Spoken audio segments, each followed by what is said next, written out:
Chapter 7. When an event is taking place, people express their opinions and wishes about it, and as the event results from the collective activity of many people, some one of the opinions or wishes expressed is sure to be fulfilled if but approximately.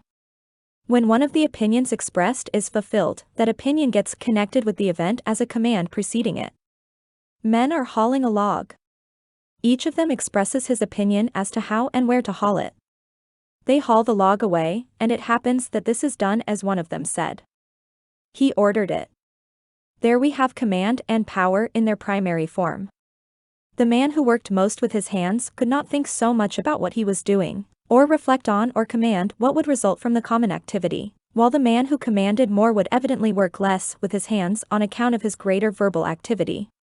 When some larger concourse of men direct their activity to a common aim, there is a yet sharper division of those who, because their activity is given to directing and commanding, take less part in the direct work. When a man works alone, he always has a certain set of reflections, which as it seems to him directed his past activity, justify his present activity, and guide him in planning his future actions. Just the same is done by a concourse of people, allowing those who do not take a direct part in the activity to devise considerations, justifications, and surmises concerning their collective activity. For reasons known or unknown to us, the French began to drown and kill one another. And corresponding to the event, its justification appears in people's belief that this was necessary for the welfare of France, for liberty, and for equality. People ceased to kill one another, and this event was accompanied by its justification in the necessity for a centralization of power, resistance to Europe, and so on. Men went from the west to the east killing their fellow men, and the event was accompanied by phrases about the glory of France, the baseness of England, and so on. History shows us that these justifications of the events have no common sense and are all contradictory, as in the case of killing a man as the result of recognizing his rights, and the killing of millions in Russia for the humiliation of England. But these justifications have a very necessary significance in their own day. These justifications release those who produce the events from moral responsibility. These temporary aims are like the broom fixed in front of a locomotive to clear the snow from the rails in front. They clear men's moral responsibilities from their path. Without such justification, there would be no reply to the simplest question that presents itself when examining each historical event. How is it that millions of men commit collective crimes, make war, commit murder, and so on? With the present complex forms of political and social life in Europe, can any event that is not prescribed, decreed, or ordered by monarchs, ministers, parliaments, or newspapers be imagined? Is there any collective action which cannot find its justification in political unity, in patriotism, in the balance of power, or in civilization?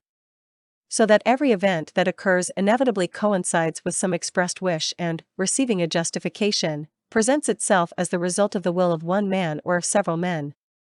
In whatever direction a ship moves, the flow of the waves it cuts will always be noticeable ahead of it. To those on board the ship, the movement of those waves will be the only perceptible motion. Only by watching closely moment by moment the movement of that flow and comparing it with the movement of the ship do we convince ourselves that every bit of it is occasioned by the forward movement of the ship, and that we were led into error by the fact that we ourselves were imperceptibly moving. We see the same if we watch moment by moment the movement of historical characters, that is, re-establish the inevitable condition of all that occurs, the continuity of movement in time, and do not lose sight of the essential connection of historical persons with the masses. When the ship moves in one direction, there is one and the same wave ahead of it. When it turns frequently, the wave ahead of it also turns frequently. But wherever it may turn, there always will be the wave anticipating its movement. Whatever happens, it always appears that just that event was foreseen and decreed. Wherever the ship may go, the rush of water, which neither directs nor increases its movement, foams ahead of it, and at a distance seems to us not merely to move of itself but to govern the ship's movement also. Examining only those expressions of the will of historical persons which, as commands, were related to events, historians have assumed that the events depended on those commands.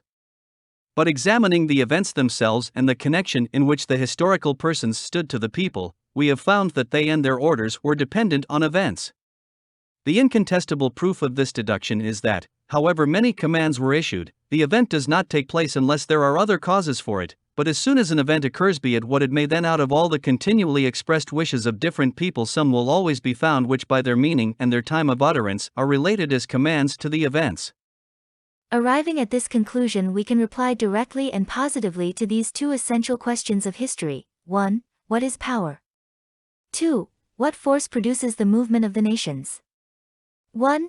Power is the relation of a given person to other individuals, in which the more this person expresses opinions, predictions, and justifications of the collective action that is performed, the less is his participation in that action.